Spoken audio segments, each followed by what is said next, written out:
Alright, meron tayong Honda Click dito at na troubleshoot ko na ano ko na ayaw mandar na itong motor na to. At ang may sala ng lahat ay ito, ignition coil, Honda Click.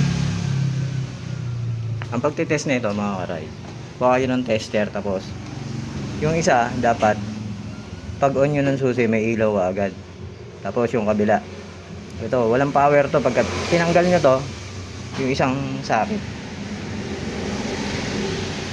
ito lang meron, yung isa yung nasa harap. Tapos ito, pag tinanggal nyo to, walang power to pag nakatanggal. Pero pag sinaksak nyo doon sa ignition coil, yun meron. Yun troubleshoot ko muna, tinignan ko kung may continuity itong injector, kasi minsan pagka walang continuity itong injector, mawalan din ng kuryente yan. Okay. Ito.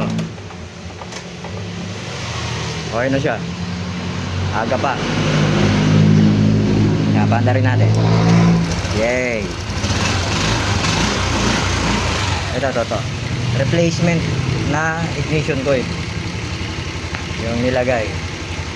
Kaya recommend ko lang, dapat original ginagamit natin.